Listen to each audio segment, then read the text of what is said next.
I got to conjure up some energy. Hold up. Wow. Okay, go ahead and give me a countdown. Sticks and Stones podcast, take 6. 6.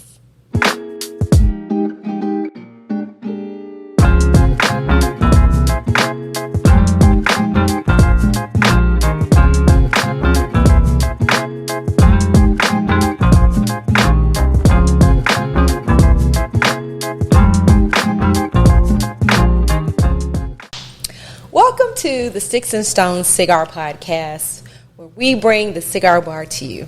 I am your host, Ebony Lincoln, and she is Tracey Crow. And tonight we are pleased to be joined by our guest, Mr. Brandon Newsome. Yo. Hey, Brandon. Thank y'all for having me today. Thank you. Welcome, welcome, welcome. Absolutely. Before we get started, we invite you to click, like, share us on all social media platforms. So that includes Instagram, YouTube, Facebook, TikTok, and Patreon. Before we get into our conversation with Mr. Newsome, I want to talk about what we're drinking and smoking tonight. As always, we are going to rate the cigar and cocktail pairing at the end. So let's talk about what we're drinking and smoking tonight. What are you smoking and drinking? I am smoking a Fat Bottom Betty, medium bodied, 4.5 inches, 50 gauge, very neutral cigar with a lot of aromas and flavors. And I'm pairing it tonight with an old fashioned.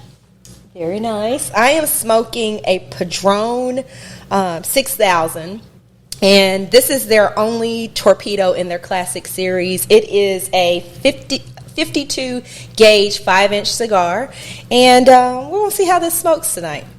Brandon, what are you smoking? What was this? Let me read it again. It's a groovy blue. A groovy blue. Mm-hmm. Okay. Cigarillo. Yeah, it's a little cigarello, little guy. Okay. It's actually like a kind of a grapey vibe going on. And Very of course, nice. I've got my classic Gentleman Jack on the rock. Okay. Very nice. Cheers. So I'm doing an ode to Kentucky with my mint julep. So tonight we are joined by Brandon Newsome, who is a talented, award-winning musician. He's got several verticals going on in terms of business, which we're going to get into. He's been a musician, I believe, since the age of 13, and just doing his thing here in Nashville. So again, welcome, welcome, welcome. We're so pleased to have you tonight. Thank y'all for having me. I'm glad to be here. Blessed to be here with y'all. Thank y'all for doing this. This is beautiful what y'all doing. Y'all starting a whole nother vibe, man. No problem and no worries. We enjoy doing it. This is just like us just hanging out on somebody's patio or deck. Right. That's the whole vibe, you know. Before we get into it, tell us where we can follow you. Oh, okay. You can follow me at social media. Let's see. Instagram, I have Uncle Nunu 2. That's UNCLENEWNEW 2. Uncle Nunu 2, that's my personal page. And then my business page is at the Melanin Company. Tell us about that. The business. Well, yeah, the business is I have a company called Melanin, but it's actually the Melanin Company, LLC. I started that company, I think I've been in business for 6 years now. I started my company because it was an idea that I had a long time ago, which is really crazy.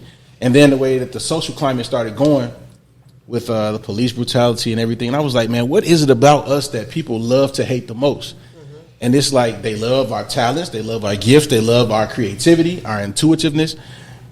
I'm like, what is it about us that they just love to hate? It's the melanin. It's what we look like. It's like they can have, they love us. They love for us to be a part of whatever they're doing, especially if we can break some money. So, you know what I'm saying? So I decided to go ahead and start the business. I wanted to put it on a shirt and just put it in everybody's face. So when I go out, I'm smoking a cigar, having a drink somewhere or something, I'll have this shirt on. And like just like I always planned it to be, somebody spark up a conversation with me, and it's really uncomfortable for them too, because it's like they want to ask about it, like, what does that say on your shirt? And I'm like, it says melanin. And then, but the thing that's beautiful about it is it causes us to break bread with each other, with no matter what race you are, and if you're unfamiliar with what this means, you're going to ask about it 9 times out of 10. So it's a great conversation piece. And like I was at a bar here in town one time. I was just sitting there watching the game, having a drink by myself, and a guy, he stops me. He just started looking at my shirt. He stared at me for about 15 minutes, and finally he just asked, like, what's up with the shirt and everything. And he was kind of standoffish at first, but then before we knew it, we actually had a lot of similarities, and it was like really, really strange because this dude was definitely a white collar guy, and corporate, very well put together and everything. And he was really vibing me out. And then he realized like, man, this dude is kind of smart. Like, after a while we started talking about business and business models and things like that. And family life. It's like, dude, like we talked about our family life, our parents' situation, everything. He's like, yeah, man, my mom and dad been together for so and so, and I'm like, yeah, my parents been together for X amount of years. And we actually had a lot of similarities, and it all sparked because of what I had on. I'm not gonna say that was solely the reason, but I mean, like, I'm almost certain that without this shirt that I had on that day, we probably wouldn't have broke that bread, and we would have just been sitting at the bar like this, looking at each other crazy. You know what I mean? Because you're different from me, I'm different from you, and I really don't want no parts of what you got going on either. Right. Very nice. And you're right. The brand does bring people together, because I've worn it in the airport and somebody's like, oh, yeah, I know Brandon. Or, oh, yeah, where'd you get that shirt from? How can I get one? So it does bring people together. But I want to go back to your musical history. As I shared, you've been playing music for a very long time. Tell us how you started playing and how you got into music. Well, the music thing started when I was about maybe like 2 years old. I started playing when I was about 4. I was playing drums. I didn't know I could play. I just sat down and started playing. Like, I was the dude at the church. I would run up to the instruments when everybody was done playing and hop on. I just started playing one day. That progressed into me. I became the drummer at my church when I was 13. I was the little boy on the drums. You've seen him. You've seen him. Yeah, we've seen him. Y'all seen the little boy. Y'all was the heartbeat. Yeah, I was the little boy on the drums at the church. And by the time I was 17, I had played my first professional gig. They snuck me in a club. That was real funny. It was like, they told me before we got there, like, look, they ask you how old you are, just keep walking. Yeah. They didn't even want you to answer. No, they was just like, keep walking. If they say anything to you at the door, you just keep walking. Just look straight ahead. And they was like, yo, who is this dude? I'm like, I just kept going. Like, I was in high school. And so I played my first gig at 17. Went to TSU. I didn't study music, which is crazy. I studied business administration with a concentration in management. Okay. But I didn't study music, but I actually did my first tour while I was at TSU. I was playing for the Drifters. I went out on the road with them. Wow, the Drifters. Under the boardwalk. Wow. I was playing with them. I was like, I forget how old I was, but this was 2004, I believe. When the Hurricane Katrina hit? 2005. 2005. Yeah, it was 2005. What was crazy about that was I was on the road with them that summer, and we were on our way to New Orleans when Katrina hit. Okay. They turned our bus around on the highway, and had we probably been down there earlier, we'd have probably been stuck in that storm down there too. I did my first tour then, and while I was in school, I would do recording sessions for people too. That was one of my little hustles. Yeah. So I would, in between classes, I would go and do sessions for people, and it might be some stuff you ain't never heard before, you know what I'm saying? But I would play on people's stuff and go make me a quick $50 and come on back, and that'd be my little gas money for the week. So, but I didn't realize back then I was being groomed at home for today. You know what I mean? And here we are years later. I've pretty much been traveling all over the world. It's a blessing. I don't take it for granted. Every time I get on the airplane, I always stop and just thank God, because I could very well be doing something else. Talk to us about like some of the people that you played with and you have been like, I can't believe I'm playing with this person, or it's been like an opportunity of a lifetime for you. All right, so one of the most memorable situations I was involved with was, this might sound crazy to everybody that's watching, listening, or whatever. I was watching when I was working, and we worked together. When I would work, my playlist was always old school R&B. So I would have an Anita Baker station I listened to. Jodeci. Of course. Jodeci station. I had thank you. And I had like a Prince, and I had like an Alexander ONeil station. All true, man. So check it. I was hanging out with somebody one day, and we were watching Unsung, and it was Alexander ONeil's Unsung on TV. And it was like so dope. I'm like, man, I ain't, you ain't seen him in years. Right.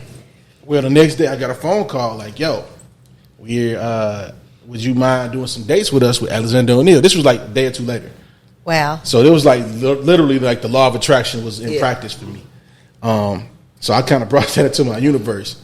So Alexander ONeil's gig, that's one of the gigs that it was so cool to see him be able to do what he do at his age, and you know, he's had a crazy life and everything. Everybody knows that, but he's a talented man. He's incredibly gifted and talented, and he's solid. He's just gonna get up there and let you have it. And like that was one of those things, like when we were playing something like Sunday, Monday, Tuesday, Wednesday, like now that right there, that kind of was like, that was a moment for me that kind of had me like, it was an aha moment. I was like, dang man, I'm actually playing one of my favorite songs. Yeah. We were in rehearsal with the band, and I was kind of like, I wasn't making fun of him, but I was just mimicking his voice, and the music director was like, sing it. And so I was like, sing it. He was like, yeah, sing it. I was like, all in love. And then he was like, then I got cussed out for not knowing the words, because I'm like, I know the melody, but I don't know what he's saying. Yeah. Right. I'm in the sun if you want it. Sing the words right. Sing it right. It was incredible. That was like a really, really dope experience right there, working with Alex. Not to just prolong that whole story, but like that was like super, super fun. You know, that situation right there. Alexander ONeil was dope. Amy Grant was pretty cool. Okay. Yeah, we playing Baby, Baby, Baby with her was like super dope. Yeah. That was dope. That was super dope. Jam. You have those moments right there that you actually sit back and you say, you know what, now that was cool. You know, and that was like, those little times right there for me were those moments for me that were defining for me. Cool. So you've won a Grammy, Stellar Awards, Dove Awards. Talk to us about that experience. It was from working with, I played 2 records on CC Winans' project, Let Them Fall in Love. I played on 2 songs.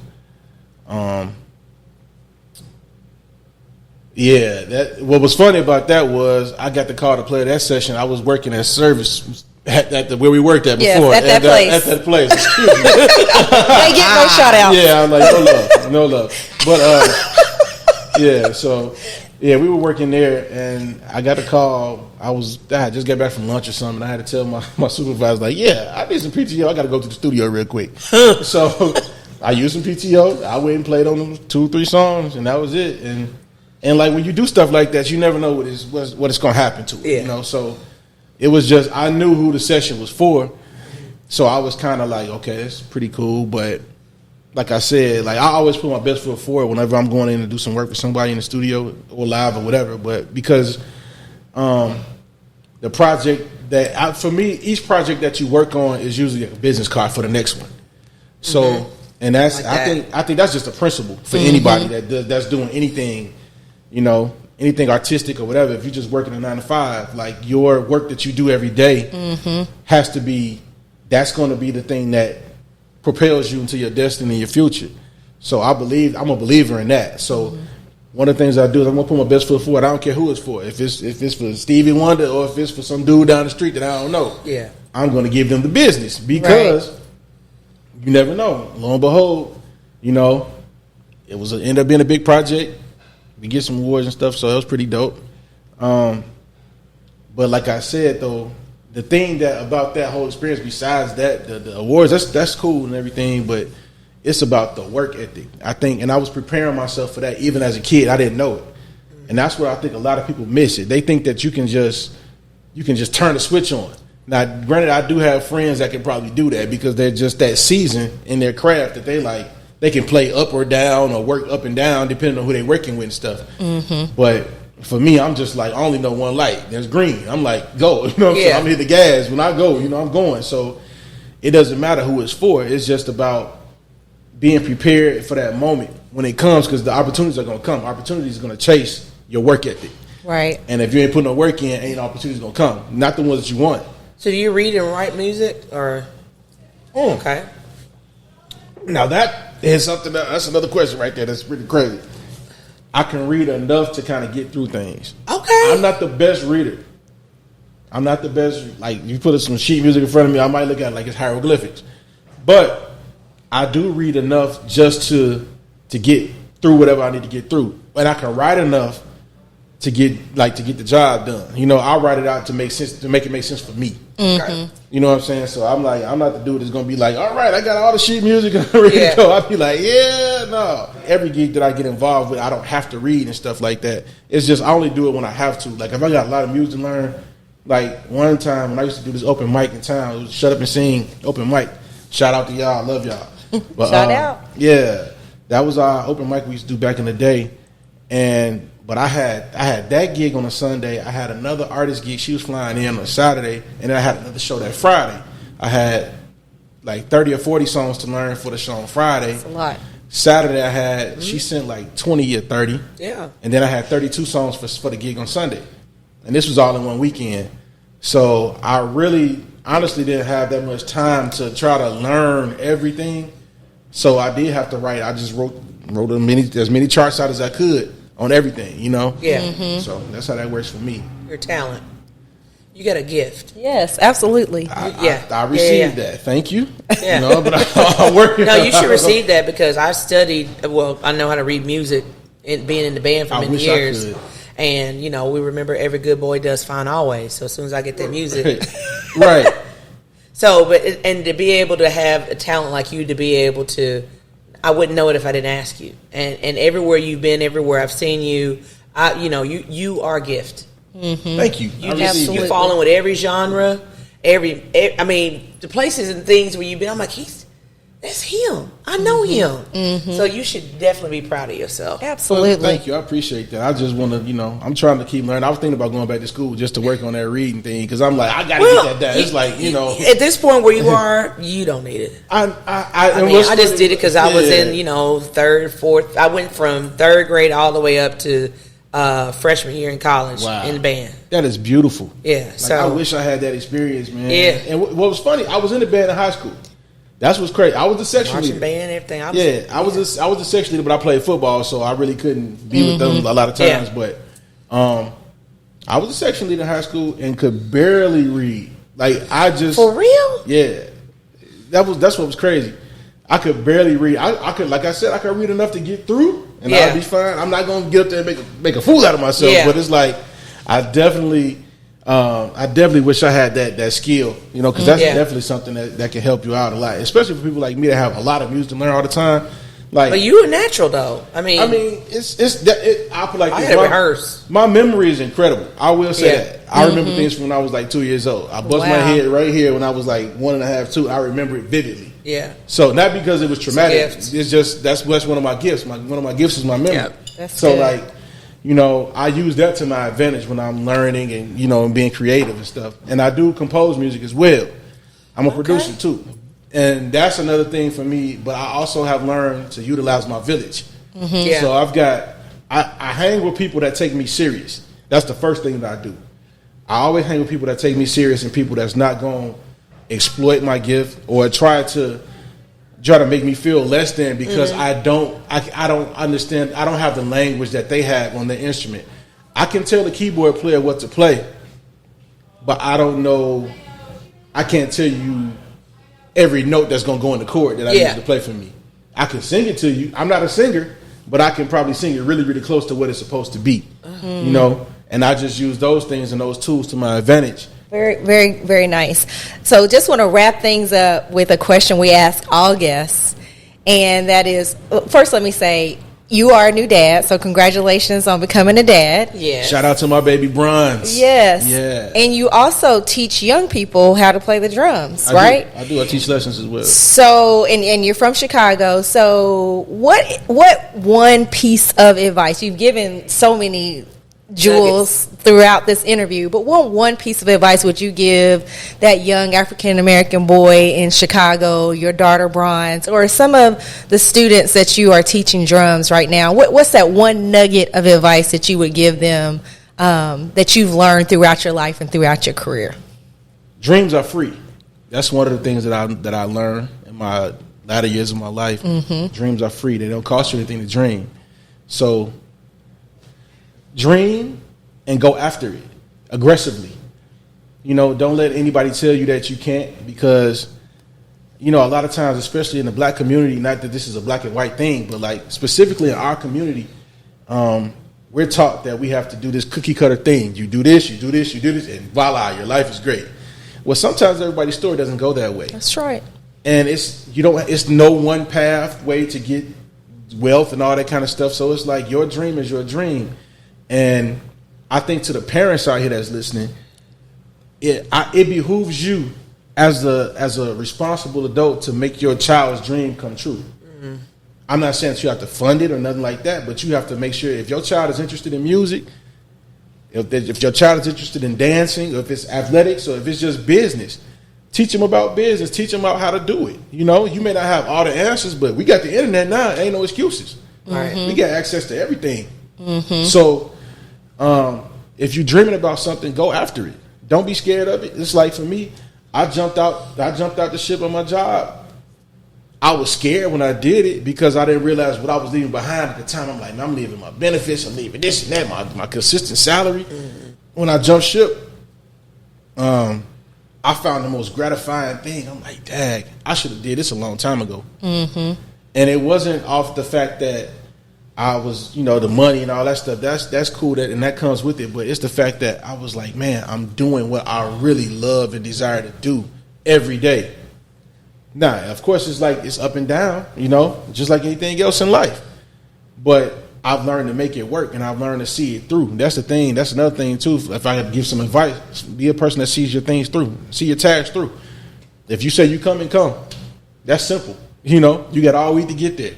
Yeah. Right. If you have plans, follow through with your plans. Don't just leave it on the shelf.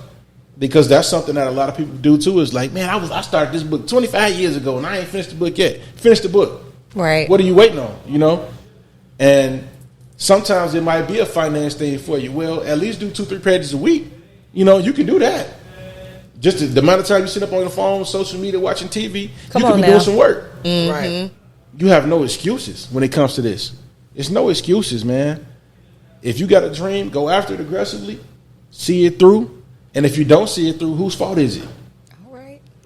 That's all. Love it. Dream aggressively and do what you say you're going to do. My grandfather used to say, your word is your bond. That's pretty much it.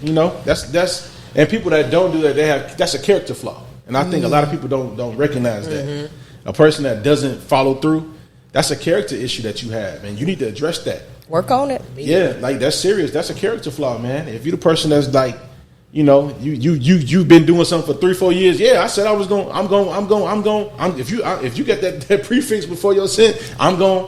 When as soon as if you're that person right there, man, please. Well, Brandon, it has been a pleasure. We really appreciate your time. We appreciate the nuggets of wisdom you dropped on us this evening, and we're going to take a little moment and transition into the crow's nest. Current topic today. That's in media world swirling around would be Tristan Thompson and Khloe Kardashian splitting again. So my question from that is the fact that they share a child together. He actually it was like a little scandal while she was pregnant that he had cheated and she took him back. Okay, then something else happened. She took him back. So I think the third time's a charm, and so now they split. So. For me, I'm almost like, when do you say enough is enough? When do you just say, we need to call it quits? When people show you what they are, believe them. That's the first thing. So, but don't you believe in do-overs? I do, but at the same time, no. This is my thing. If you marry a specific person that fits all the traits of whatever negativity that you can think of, and I'll just say that for lack of better words, you already know what you're marrying. You know what you're getting into. And then that's another thing, too. A lot of people don't even go back far enough to see what a person has been dealing with their whole life. You never know why a person is the way they are. Mm-hmm. If I'm trying to marry somebody, I'm going to find out, like, okay, so what happened in your childhood? Yeah. I want to know those things about you because those things, that conversation right there is quite uncomfortable, but at the same time, no, it can kind of give you some more compassion when you're dealing with them in certain areas. And I was gonna say, so you say no do-overs. My thing is this: I'm not saying no do-overs. I'm not saying that people, but you can't be surprised when and if it does happen again. Yeah, okay. You know what you're dealing with. Mm-hmm. So I mean, if y'all say y'all gonna try it again, it's nothing wrong with trying to make your relationship work, especially if you got children involved and stuff like that. Yeah. But at the same time, though, if I'm dealing with, I'd rather just deal with, but I'd rather be by myself than deal with crazy, or deal with, my wife out here doing whatever, whoever. I'm like, you ain't finna do that with me. You do that by yourself, baby. And if you get the child, we can fight for the child and custody and all that kind of stuff. That can be a part of it too, if that's what you want to do. But you definitely ain't finna be doing that with me. Like, that's just not my vibe at all. Yeah. Because I'm not gonna do it to you. I'm not gonna disrespect my wife, and be out here like that. I wouldn't do that to her. It's a firm no for you. It's not a firm no. That's what I'm saying. Like, it's not a firm. It's not a firm no. Like I said, it's just you gotta know what you're dealing with. Know what you're getting yourself into. Yeah, that's all. Like, that it's a possibility that it might not go the way you think it's gonna go. Mm-hmm. So I think that's something need to be said. Other news in pop culture. Poor TPain was battling bout of depression over a conversation that he had with Usher. He was on the plane, was chopping it up with Usher, and basically Usher told him that he is disrespecting music to this day with the auto-tunes. Oh. So, and he flat out told him, and he was, it hurt TPain. And so TPain spiraled into a 4-year depression over it. Because, auto-tunes, he brought it out. He revolutionized, in my opinion, music to this day. He added to. He wasn't trying to out there and croon and sing and be something he wasn't. He finessed it. But for somebody out there like Usher that's out there trying to book and get on stage and has vocals and using his craft along with, dance and all this, trying to have the total package, he thought this man came in here and basically shit on him. And so poor TPain came out and admitted that he, was hurt. No disrespect to Usher. He still has mad respect for him. But he just basically came out and said that put him into a depression. And, that kind of like, you just have to be careful with your words. And you just never know how that one sentence could like shatter somebody's, like you said, dreams. Or the end goal where they're trying to get to. And TPain, I have to say that even though what's my boy's name, rest in peace, Roger Troutman had done that, and even Stevie Wonder kind of did it, but TPain just brought it to our generation. And so I thought that was kind of like I'm glad that he came forward on that, because it just brought awareness to me, like, I gotta be careful with what I say and how I say it, because you never know how it's gonna affect somebody. The thing about stuff like that is we have to remember that a lot of times when celebrities, they're living their life under complete scrutiny. Mm-hmm. Yeah. So it's like for them to go, if he go to the dog park, it's gonna be like, what kind of dog did he have? He too big to have that dog. He too, it's like, man, I got, it's a dog. I like my dog, whatever. So people always gonna have an opinion about what you have, especially when they desire to be where you are and stuff like that. And I'm not saying that Usher desires to be where he is, because they both got their own thing. And being a musician, that's one of the things that I always have to remember too. Is like everybody's got their own creativity, they got their own lane. Like that's his lane. His lane was the auto tune thing. Or sometimes it's still, I guess it still is the auto tune thing. Mm-hmm. But. And another thing, to go back to what you were saying about like your words have power, man. Ooh-wee. And that's why I watch what I say. When you speak about people and what they doing, man, I think it's best to get some understanding with each other.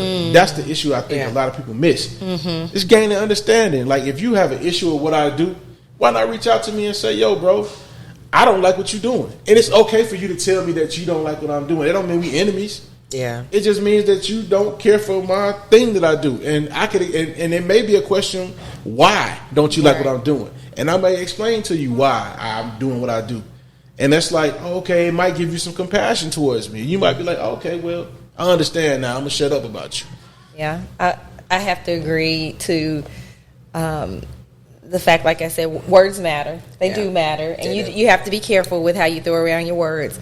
On the flip side of it, you know how I am. Opinions are like assholes. Everybody got one. Mm-hmm. And so, that's why it's important to build up your confidence. People are going to talk about you.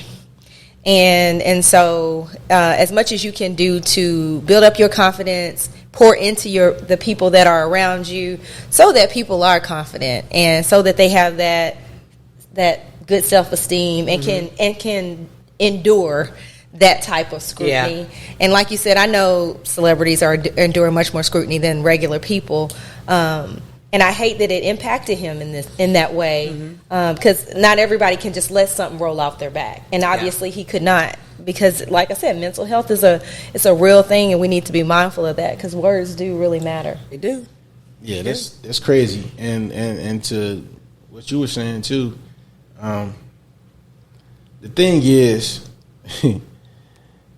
when you opinions are cool. Like, it's okay to talk. It's okay to have an opinion about whatever. But the thing is, man, always be a light, uplift, upbuild each other. You know what I'm saying? Like, we working against a lot. Yeah. Already being black, we got a lot going on against us. Yeah. And I'm like, the last thing that we need is each other tearing each other down. Right. About every little minute thing, you know. And I know I'm not a celebrity, you know, but I have seen reviews on records that I played on, like going through reading the comments, like an artist that I recorded for, and I'm in a band with as well. They posted a video of me actually recording live in the studio. They actually had the video of me playing live in the studio. He reposted it on Instagram and stuff, and people all commenting, "Oh my God, that's crazy!" And then there's one comment. This is how effective that stuff is. I remember the comment like it was yesterday. The comment said, "Stop that clinking thing right there and slow it down about 5 BPMs." And I was like, BPMs is beats per minute, you know what I'm saying? So it's like, I'm like, that clinking thing, and what this person didn't even realize, you're only hearing an excerpt, you know what I'm saying, of what was done. But they ain't playing the whole song on the thing. You're not gonna hear it. You're not gonna hear the whole thing in context. You're just hearing what I was doing in that moment there. You know what I'm saying? So like, it goes back to getting that understanding. Yeah, exactly. So it was like you on Instagram trying to flex. Yeah. Make it seem like you know what you're talking about. Like everybody else just commenting, "Yo, great job, man. Y'all killing it." Drown him out. Here you go, going there trying to show your expertise. And I'm like, bro, like this is like 10 seconds, 15 seconds of like something that took me 4 or 5 hours to do. You know what I'm saying? So, and you're showing your level of expertise, want to show everybody that you know what you're talking about, and it's like, now you done made yourself look crazy. But at that comment right there, when I saw that, I was like, why? It's always one, you know? But then at the same time, I had to realize, like, when the artist that I wasn't even, that I was recording for, he didn't even respond to it. I'm like, the fact, and of course there's thousands of comments on the thing. Right. But like, he didn't even respond to it. So I was just like, why am I even like taking it personal? Like, you can't, but you know, Erykah Badu said, "I'm an artist and I'm sensitive about my ish." You know what I'm saying? It's like, but you can't be so sensitive to the point where you try to address anybody and everybody that's coming at you about what you do. Everybody gonna like what you do. A lot of people probably don't like how I play or how I record or whatever. Like, and that's cool too. I mean, but I got a philosophy that I live by. It's everybody doesn't have to rock with you, but when the right people rock with you, your life can change. Absolutely. You know. So I've adapted that. And I live by that right there, man. Like, that thing right there, it changed my life when I started thinking about things that way. I'm like, everybody ain't got to fool with me. You ain't got to call me to play your records. You ain't got to do. But when the right people gonna call me, and the right people that I need for what I'm doing, and the right people gonna love me and accept me for who I am and love my work as well. Right. So that's my vibe, man. Well, thank you for fooling with us tonight. Oh, man, thank you. Appreciate man, y'all ain't got to ask, yo. I'm with you. Yeah. Well, that's all I have for the crow's nest. Well, let's rate these cigar and cocktail pairings. So what you got going on? Well, Tracey? I continue to have the Fat Bottom Betty, and that's always going to be a 5 across the board for me. Okay. And of course, my cocktail was paired with a Maker's Mark Old Fashioned. So I have the mint julep and the Padron 6000 Maduro. It is a slow burn, but it's smooth. I like it. It has that woody, nutty kind of taste going on with it. So I would give it a 5.5. It's not my absolute favorite, but I can smoke another Padron 6000 Maduro. What about you? The Groovy Blue. Here, let's talk about this for a Groovy second. Blue. This is like a grapish vibe, and it's actually very grapey. It's a little too grapey for me. Okay, too sweet. Oh, Too much flavor going on for me there. it's too sweet. Yeah, Okay. but I've got this good Jill and Jack washing it down, so they kind of Washing it down. Life is about balance. Yes. And so this is helping me out here. So it's actually kind of when I hit this one time and take me a sip, it relieves that grapey sweet sweetness. flavor. It gets a 0 rating. Is it So 1 to 5. I'm gonna give it about a 3. Okay. All right. Not too Because bad. it ain't bad. That's what I'm saying. It's not bad. It's just not for me. Yeah. Okay. It's not bad. It's just not my vibe. That is about it for this podcast. So just want to remind you all to like, click, share us on all social media platforms. You've got Instagram, Facebook, TikTok, and Patreon. I was about to say Padron. Patreon. And YouTube. Yes, and YouTube, absolutely. And if you have been drinking and smoking with us, we ask that you do so Responsibly. Yes, so we thank you for joining us. Good night. Good night.